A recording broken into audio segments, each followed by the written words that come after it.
guys, it's Jessica from Peace Love Books, and today I'm here with my December wrap-up. It is the second half of December, and it is my last wrap-up of 2021, though I am filming this on January 1st, so it is so weird that it is a new year. I read 18 books in the second half of the month. I will go ahead and link down below my part 1 wrap-up where I did that about halfway through the month. I started doing this at the very beginning of the year, and I love doing 2 wrap-ups during a month because I read over 30 books this month, and it is a pain to sit and talk about 30 books at the end of each month. I love only talking about like less than 20, so I have 17 to share with you, and I have a couple reading projects I'm working on. One I've already shared with you, one I'm sharing with you next week, so that's what these books are for, but I will go ahead and get to all the books that I've read in the second half of December. The first book I finished is There's No Devil by Sophie Lark. This one I started, and then the historical romance readathon happened, so I put it down, picked it back up, and I loved the first book so much. It's a serial killer romance. Our heroine gets kidnapped by a serial killer, and his rival is the one who finds her,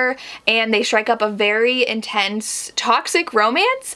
This is them together, and I know it's very emotional because we get a lot of their pasts, but I was disappointed. I gave it 3 stars. I wanted a lot more with the plot. Like, we get the conclusion of the duet, but I feel like book 1 just had so much more to their romance, their push and pull with one another, and crazy serial killer stuff happening, and in this one it didn't. Like, I was very disappointed with how tame it was. I did enjoy getting to know more about our characters and their pasts, but for readability and I cannot put this down, it was a 3-star read for me because book 1 just blew it out of the water, blew me away. This one, unfortunately, didn't. I was pretty disappointed in this one, so that's why I gave it 3 stars. Then I actually did a reread of Throne of Glass by Sarah J. Maas. My students at the school I work at, they chose this book to read for the month of December, and so I read it with them, and I gave it 4 stars my first time around. I read it 5 years ago.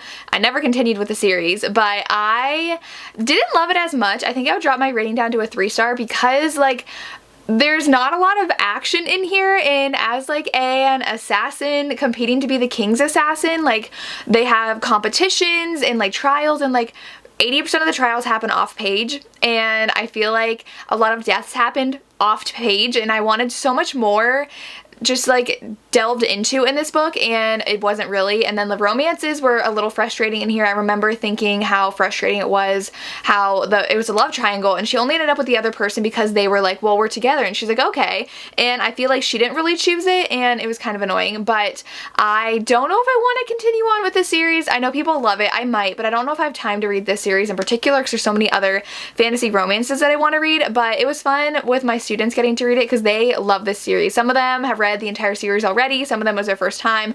They absolutely loved it. They love Kale so much. So I appreciate this book for what it did at the beginning of a series, but as a fantasy romance, it was kind of lackluster, so I would probably drop my rating down to a 3-star looking back at this book, especially considering what Sarah J. Maas writes now.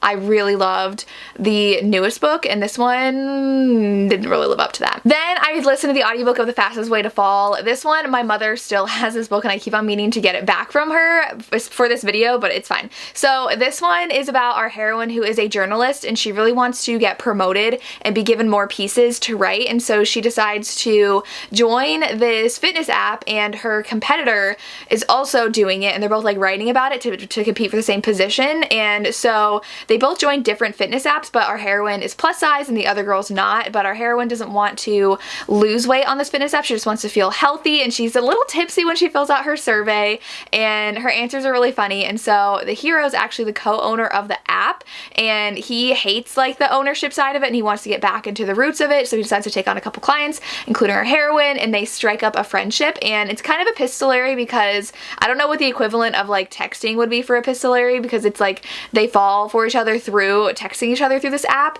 and it's really sweet. And it does deal with her trying to be taken seriously as a writer, and they don't know who each other is though. He doesn't know she's writing about her journey on here, and she doesn't know he's the owner of the app, so those secrets come out. And I really enjoy this one. I gave it 5 stars. I really love Denise Williams' books, so this one, of course, I really enjoyed. And our hero was just so protective of her too, which I really love, because there's a scene in here where she needed his help and he was there right away, and it does get a little messy near the end. I enjoyed this one. and I gave it 5 stars. Then I read A Reckless Match by Kate Bateman, and this one was just so fun. Kate Bateman writes such fun contemporary historical romances, and so this one, our heroine and hero are from feuding families, and they feuded so much that they have this piece of land, and they have to meet, according to like the king or something, every year on the same day, and if one of them does not show up, the other family gets to control that land. And so the heroine's going, and the heroes end up goes for his family, and they meet, and then they explore the land together, and like fall literally into some parts of the land together, and end up going on this crazy adventure. She really wants to help her family make money because I don't remember like where it went, but someone lost their money, and so she's trying to help her family get money back, and he definitely messes with her. And it's so funny because people in her family are like, well, of course we've hooked up with that family before, like it's happened in the past. And so it was really funny, and they end up having this crazy adventure together. And of course there's like cave smuggling as well, which is funny because I feel like that's in a lot of historicals, older historicals, and it was in this book. So I gave this one 4.5 out of 5 stars. I really enjoyed just the like adventure aspect of it and the angst in it because they are from feuding families, but they kind of like each other, and definitely some like hidden moments together that were a lot of fun. So definitely enjoy this one. Then my last book for my Christmas Hallmark movie versus book challenge was Christmas Eve at Friday Harbor, and it was a novella by Lisa Kleypas, and there was only Christmas in the last like 15% of this novella, and it makes me so annoyed that it was even called Christmas Eve at Lucky Harbor when there was no Christmas in here. And so I gave this one 3 stars. It was just fine. Like, it just had the basics of the story, and that was it. I mean, it is a novella, but it didn't really feel fully fleshed out. Our hero gets custody of his niece Holly, and our heroine has a toy shop at the place where they live, and he's got a girlfriend back in like, I don't remember, Washington, I think. And then they start falling for each other, and Holly doesn't speak after losing her parents, and it's about her trying to speak again. And it was just fine. Like, nothing really special about this. I was just listening to it to pass the time. Wasn't really invested in the story, and I did think the movie definitely fleshed things out a lot better than the book, and I liked all the characters in the movie better, but it was just okay. Very disappointed about the Christmas aspect of this book. Then I read A Wilderness Within by Emma Castle. I got this off the recommendation from Jen from the Book Refuge because I read the Tarzan retelling by Emma Castle and I enjoyed it, but this one has to do with a pandemic.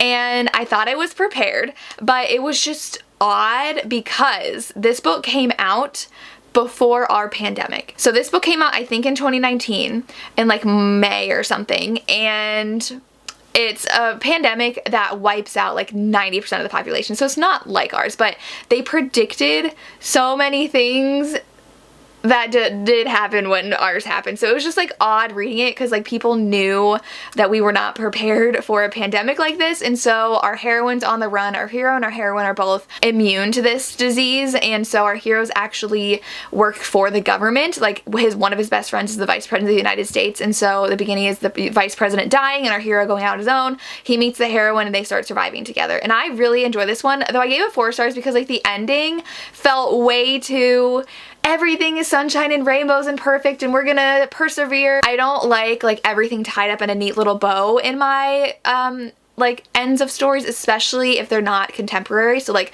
fantasy or like this is like, I don't even know what you would consider this. Post-apocalyptic kind of thing? Is a pandemic an apocalypse? I don't know, but it felt like it was just way too sunshine and rainbows at the end. So I gave it 4 out of 5 stars, but I really enjoyed the romance and them trying to survive together. I love the Praying for Rain series by B.B. Easton, and this kind of reminded me of that. So I like kind of survival romances that have to do with like apocalyptic kind of settings. So this one I'm glad I picked up, but it was just odd reading it when it was published before our pandemic. The next book I read for my 1993 reading vlog, I read 3 historical romances from the year I was born. So I picked up A Rose at Midnight by Anne Stewart, and this one was very hard for me to figure out if I liked or not because our heroine is the chef for this like lady, and the lady wants to get married and she's kind of attracted to her cousin, which is odd, but the cousin is someone that our heroine detests. She's like, you ruined my life, you're the reason why my family's dead, I'm gonna kill you. She literally tries to poison him because he's a guest at her boss's house, and so she ends up being kidnapped by him because he figures out she's trying to kill him, and he remembers who she is in the past, and so he kidnaps her and takes her, and then the boss of our heroine, like the lady she works for, goes after her with someone, and that someone is trying to get her to marry him. So we have kind of like two storylines and two romances. I didn't really care for the people going after our heroine and the guy who kidnapped her. Like, I did not care about that plot line. So that's what really dropped my star rating down for this. But I really enjoyed our heroine fighting her emotions for this hero because she blames him for everything that happened to her. Even though he wasn't really the problem, she was just blaming him to have someone to blame, because he could have done something to change the course of things, but it's not his fault that what happened. And so she's just focused all of her anger on him and is trying to kill him, and he kidnaps her and they go to this like really crumbling down like cabin that's his like family's hunting cabin or something, and it's like really awful, and spend a lot of time together.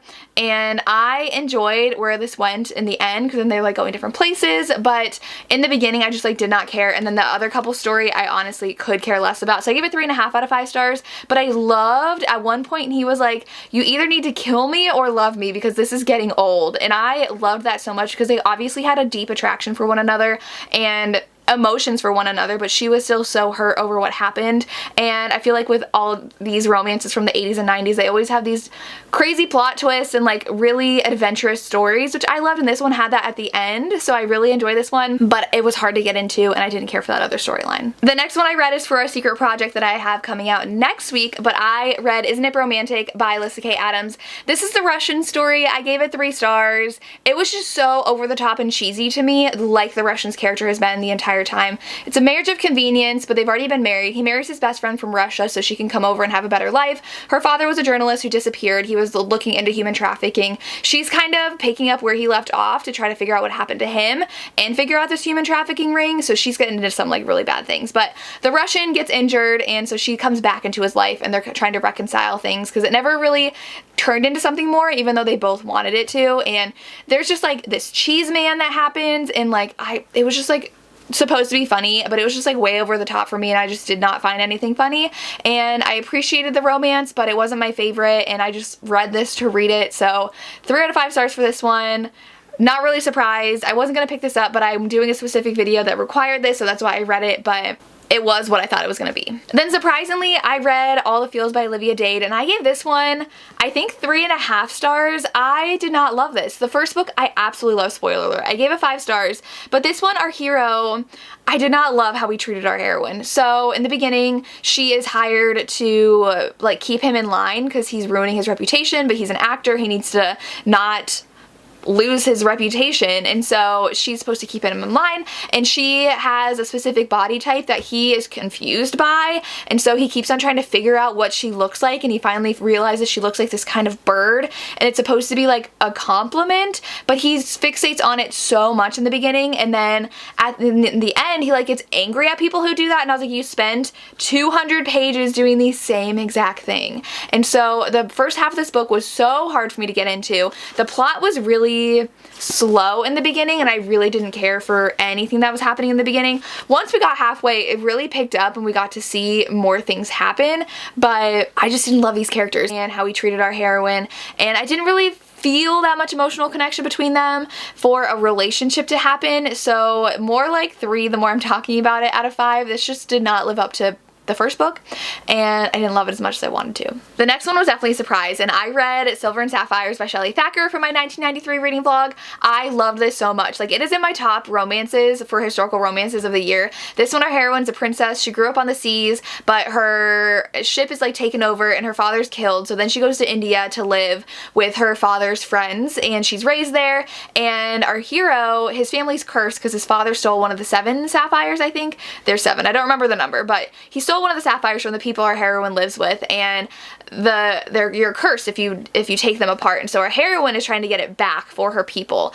and so she is actually like summoned by them to get it back, and she has to pose as a slave girl gifted to our hero to steal the sapphire back. And so she's kind of like going undercover as a spy, and it's so funny in the beginning, like when she's first given to him, she like literally knocks him out, which is funny. And then his brother finds her like being shady, and he's like, oh, it's okay, like I'll take you to our ship. You said like he's coming, right? and that's when she had knocked him out. And so then she's like taken to the ship and has to spend time on the ship, and then they get shipwrecked, and there's like so much happening in this book. It is a roller coaster. These old historicals that read like soap operas are my absolute favorite. Like A Pirate's Pleasure, I loved, by Heather Graham. This one gave me those similar kind of vibes, and I just love their romance because he is also grieving the loss of his wife, who he lost a year ago to his arch nemesis who killed her, and that guy comes back in the picture, so we have this villain, and it's just so good. And he feels guilty for moving on so quickly if he really does move on, but there's this woman he can't trust because she's like deceiving him the whole time, and it was so good. 5 out of 5 stars. I just love this. Then I listened to Hanukkah Carries On, and this one I ended up really enjoying, though it's definitely more women's fiction than romance to me, because our heroine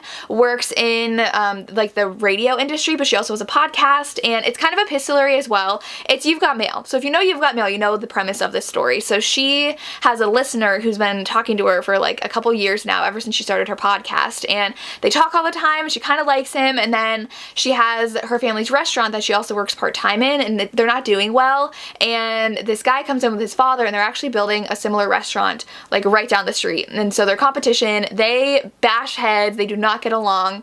So You Got Mail though, so you see where that's going. So then she also has to deal with like a cousin coming into town and family staying with her, unraveling family secrets, and she has this dream of doing a story about family secrets and like families in general. So she's dealing with trying to save her family's restaurant, dealing with the enemy, and trying to figure out her future in radio, and I really enjoyed this. There was like a slow burn romance with her and like the enemy guy, but it definitely more revolved around her and her family and her career, and then stereotyping and racism that occurs, and it was really good. I gave it 4 out of 5 stars, but like I said, it definitely falls on more women's fiction. I didn't feel like I was gravitating toward this for the romance. Like, I liked the romance, but I was much more invested in her as a person and her personal journey, but still, I enjoyed this one, and I'm glad I picked it up. Then I listened to If the Shoe Fits, and I loved this book so much. So this one is a Cinderella retelling, but our heroine's father passes away, and he had married her stepmother, but she gets along really well with her stepmother. She has stepsisters who are about a year apart, and then she has 3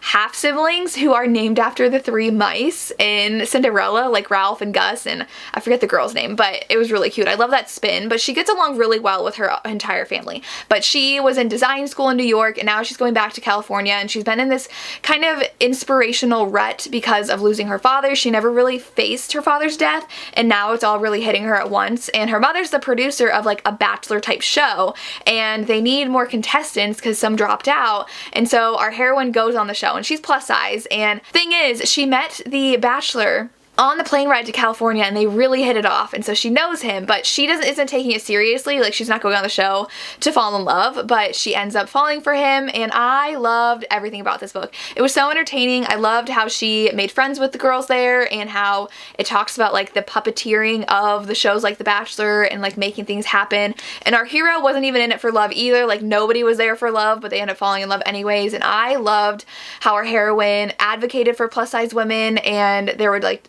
certain things where she was like, you need to make space for me as well, like a clothing challenge, and she's like, literally nothing here fits me. And like dressing the girls, she's like, well, you knew I was coming, why didn't you prepare anything? And why she loves shoes so much, because she designs shoes, and I really had so much fun reading this, and I could not put it down. I love the friendship she made, her friendship with her sisters, and how the ending happened. I do think I didn't love the ending and how everything wrapped up, so I gave it 4.5 out of 5 stars, but I was pleasantly surprised by this book. So the last book I picked up for my 1993 reading vlog was Desire by Amanda Quick, and I gave this 2.5 stars. I was so disappointed in this. Our heroine's father dies. She is like in charge of the Isle of Desire, which is like the place she lives, and they sustain themselves because of their perfume business. Like, they make perfume, and she needs a husband, so she asks this man to find her a husband and says like he needs to have this, and it's all inspired by this guy that she knew like a year ago. And so the guy she asks, he sends his son, and he's like, no,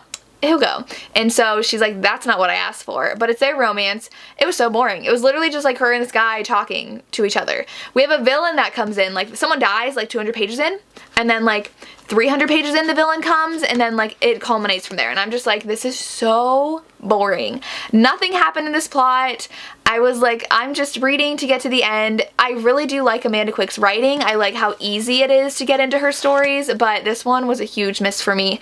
Didn't really care about anything. The romance was nice, like I liked their relationship, but there needs to be more to a story than them just like sitting around talking to one another. So yeah, 2.5 stars. Then I just returned this to the library, but I read The Charm Offensive and I gave this 5 out of 5 stars. A lot of people have told me that I would enjoy it, and it is an MM bachelor type romance again. So I read If the Shoe Fits and this one back to back, but I love them both. So this one, our hero is the bachelor basically. It's like Prince Charming or something. And he has OCD and severe anxiety, and so he has a bad reputation in the tech industry because he's hard to work with. And so his assistant gets him this gig to show like that he is like turning over a new leaf and he is normal. And so Dev is a producer, I think a producer, I don't remember his title, but he works for the show and he's put in charge of Charlie, who is like the bachelor, and he is like helping him out. They have to live together. They end up falling for each other, and it is the sweetest thing ever. He ends up taking him out on like practice dates because Charlie also has never really been like really attracted to another woman before, and he questions his sexuality and goes through all of that and what he is, if he's asexual, aromantic, all those kinds of things. And I really enjoyed his personal journey with that and exploring your attraction to people and to someone, and him falling for Dev and Dev really falling for him, but Dev got over a breakup and he suffers from severe depression, and so like confronting his own depression. And I just really loved everything this book talked about. I loved Charlie's friends. They were adorable, and I loved everything about this book. I loved the progress of the show and how nobody was in it for love either. They were all just in it to have the publicity, and it was just so good. It was so cute. It's just so charming. I really love the story and the romance, and I gave it 5 out of 5 stars. Then for a video, I read While We Were Dating by Jasmine Guillory, and this one, just like Isn't It Romantic, it was just fine. I gave it 3 stars. I didn't love it. It's fake dating. Our heroine's an actress, and our hero works in like advertising, and they meet when his team is like pitching something, and she comes in because she's like part of it. They end up hooking up, and then he ends up having to take her somewhere for a family emergency, and then they decide to fake date. She was gonna fake date him without him knowing for publicity reasons, but then she ends up telling him. So they fake date, and it's just fine. Fake dating happened like pretty late in here from what I remember, and I was like, oh, now they're fake dating? Like, it's not gonna last that long. And I didn't really feel an emotional connection to them. I know they really liked each other physically because they had that one night stand. They enjoyed each other, but I just thought it was fine. I didn't love it. I was just reading through the story. It's just like your typical fake dating romance. So I gave this one 3 out of 5 stars. Then another surprising one for me, One Last Stop by Casey McQuiston. I read for that video that I'm gonna come out with. I love this book. It is a sapphic romance. August moves to New York and she's going to school, and she has these pretty interesting roommates, and she rides the subway a lot and sees this girl all the time, and she's really intrigued. So they start talking to each other.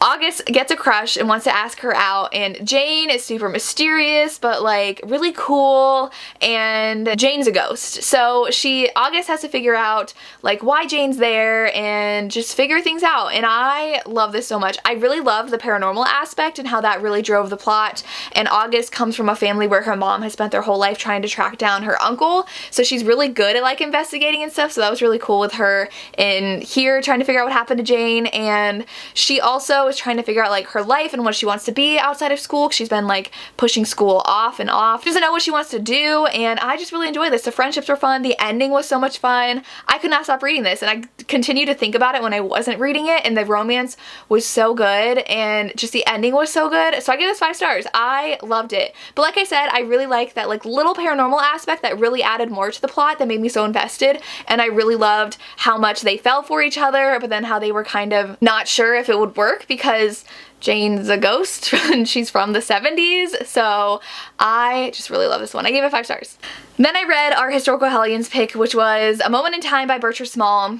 And this one was interesting. I gave this one 2.5 stars. So it's supposed to be like a soulmates romance. I thought it had to do with time traveling, but it really doesn't. They just like reincarnate themselves and always find their way back to each other. And so this is about our heroine. She has 2 sisters. She's kind of gonna get married to this one guy, but then this other guy comes in and says, no, we've been betrothed since you were young, and it's like her soulmate guy. And so they end up getting married. Her sisters get married. The other guy she's supposed to get married to can marry someone else. Everyone has babies. And then they like flash back to their relationship as other people and what like conflict they had that they were trying to solve in the future, which was not interesting whatsoever to me. I was like, seriously? I would never forgive him for what he did. And she was like, oh, it's fine, I totally understand. And I was like, then why did we go back and read this whole story if you weren't gonna be mad about it? And just be like, oh, it's fine. And I'm just like, that was so annoying, plot choice wise. And then she makes a really, really stupid decision that obviously is gonna get her in trouble. And that drives the remainder of the story and the conflict. So she was annoying. And the main couple barely spends any time together in this book. So I really didn't care about them getting together because they were barely together. And it was just okay. And there was a horrifying scene that turned out not to be as horrifying as it was portrayed. But I still did not love the author's use of disabled characters. So that's all I will say. 2.5 out of 5 stars.